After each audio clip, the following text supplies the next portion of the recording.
नहीं हो सकता। बंधुओं, आज ये सनातन धर्म की एक विजय है। विश्व के सभी धर्म, सभी पंथ के लोगों को आज नहीं कल सनातन की सत्ता को स्वीकार करना पड़ेगा कि विश्व का प्राचीनतम धर्म सनातन धर्म ही है और सनातन धर्म की शरण में आकर के ही समस्त प्राणियों का कल्याण होगा। आज नहीं कल सारे विश्व को सनातन धर्म के सामने नतमस्तक होना है। अभी तो ये बानगी है महाराज जी। और बंधुओं, ऐसा सुंदर पावन अवसर पितृपक्ष के अवसर पर श्रीमद् भागवत महापुराण की तथा पितरों के कल्याण के लिए, पितरों के मंगल के, ये पितरों का पर्व चल रहा है। ये 16 दिन तक जिसको हम पितृपक्ष कहते हैं, ये पितरों का पर्व है। और इस पर्व के अवसर पर पितरों के लिए जो हम कर्म करते हैं, श्राद्ध करते हैं, उसे पार्वण श्राद्ध कहा जाता है। पितरों के पर्व पर पितरों के निमित्त पिंडदान आदि कर्म जो होता है, इसे पार्वण श्राद्ध कहते हैं। और नियमतः पितृपक्ष में प्रतिदिन पार्वण श्राद्ध करना चाहिए। और प्रतिदिन पार्वण श्राद्ध न कर सके तो कम से कम पिता की तिथि के दिन पार्वण श्राद्ध जरूर करना चाहिए। क्योंकि अगर हमारे पितर संतुष्ट नहीं हैं तो वंश की वृद्धि नहीं होगी, वंश में सुख शांति नहीं होगी। आज चारों तरफ चर्चा होती है, लोग कहते हैं महाराज हमारे यहाँ पितृदोष है, हम पितृदोष से बहुत परेशान हैं। ये पितृदोष क्या है?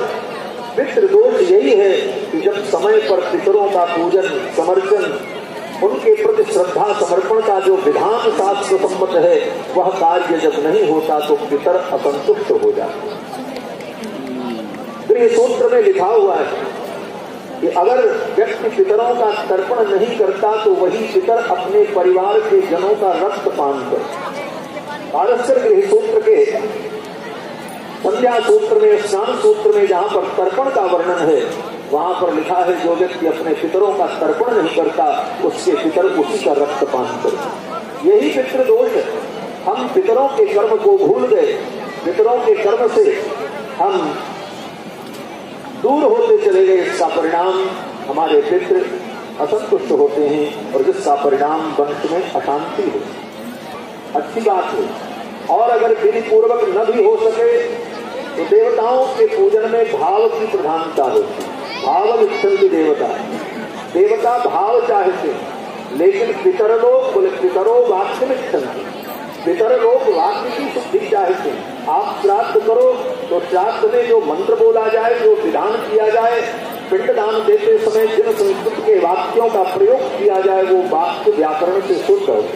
अगर वो अशुद्ध है, यहाँ हमारे वैयाकरण बैठे हुए श्री ब्रजभूषण ओझा जी, व्याकरण का इतना महत्व है कि श्राद्ध कर्म में अगर एक भी वाक्य अशुद्ध हो गया तो वह पितरों को स्वीकार्य नहीं होता।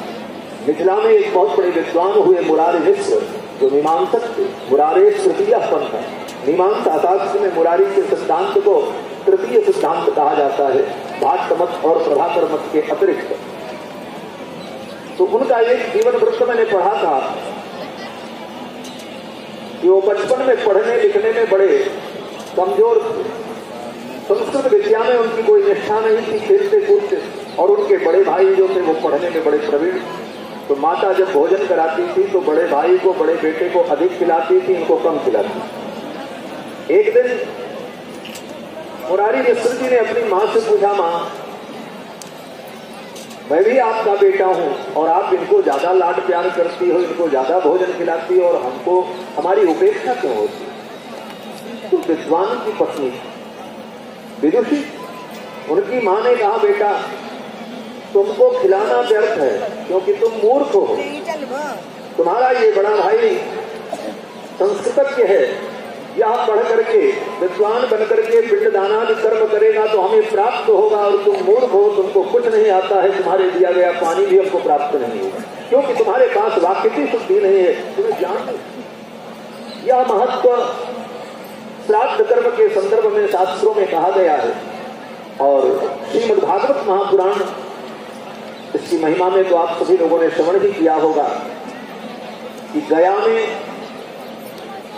जाकर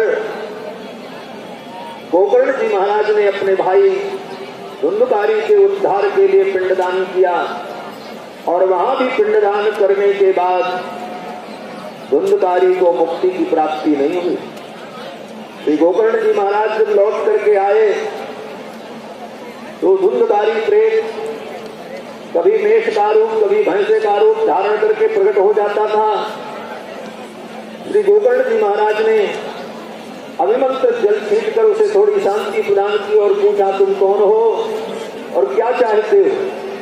तो धुंधकारी प्रेत ने कहा, अहम भ्राता तुदीयोस्मि धुंधकारी नामतः, मैं तुम्हारा भाई धुंधकारी हूं।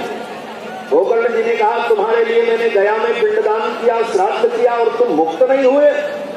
तो धुंधकारी ने कहा, मैं इतना बड़ा पापी हूं कि गया में मेरा एक बार नहीं 100 बार मेरा श्राद्ध करो फिर भी मुझे मुक्ति नहीं मिलेगी।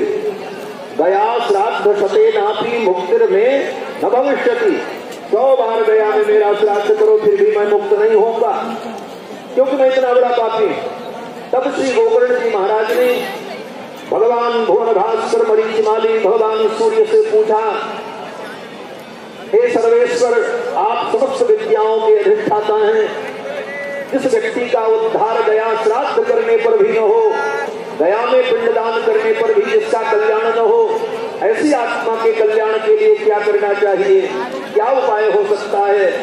तब भगवान सूर्य की किरणों से ध्वनि प्रकट हुई, आवाज प्रकट हुई और भगवान सूर्य नारायण ने कहा कि 7 दिन तक श्रीमद् भागवत की कथा का दिव्य अनुष्ठान किया जाए तो पापी से पापी प्राणी का उद्धार हो जाता है।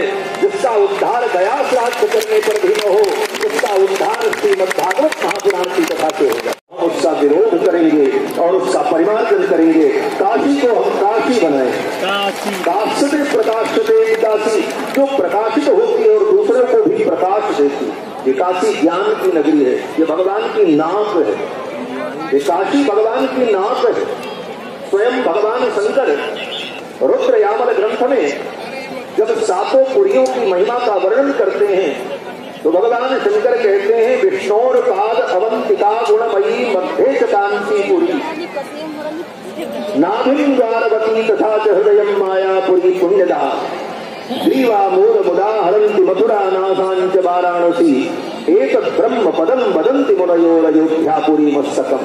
7 मोक्षदायिनी पुरियां भगवान के एक एक अंग में प्रतिष्ठित है। अवंतिकापुरी उज्जैनपुरी भगवान के चरणों में विराजमान, द्वारिकापुरी भगवान के नाभि में विराजमान है, हरिद्वार मायापुरी भगवान के हृदय में विराजमान है, मथुरा मंडल ब्रज मंडल भगवान के कंठ में विराजमान है और नासांच वाराणसी, और ये वाराणसी मात्र है। और एकत ब्रह्म पदम वदन्ति मुनयो अयोध्यापुरी मस्तकम, और अयोध्यापुरी भगवान का मस्तक है। तो काशी अयोध्या की, काशी भगवान की नाक है और काशी से ही नाक बचेगी और आज भी यहीं से नाक बचती है। लोग कहते हैं महाराज जी हमारी नाक कट गई, लोग कहते हैं कि नाक कट गई, नाक कट गई माने इज्जत चली गई। तो भगवान के और सनातन धर्म के, वैदिक सनातन धर्म की नाक को बचाने वाली नगरी अगर कोई है तो वो काशी नगरी है, क्योंकि काशी से ही सनातन धर्म की नाक बचती है, इज्जत बचती है। आज भी कोई विवाद होता है तो लोग कहते हैं काशी के विद्वान निर्णय करेंगे, और जो निर्णय करेंगे वो निर्णय सारी दुनिया को मान्य होगा। ऐसी पावनपुरी काशीपुरी, तो भगवान श्री विश्वनाथ के पावन चरणों में प्रणाम निवेदन करते हुए और मंच पर विराजमान सभी संतों को प्रणाम निवेदन करते हुए, व्यास पीठ को शत वंदन करते हुए, पूज्य महाराज जी का अभिनंदन करते हुए मैं अपनी वाणी को यहीं पर विराम देता हूँ। बोलो श्री काशी विश्वनाथ भगवान की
ताल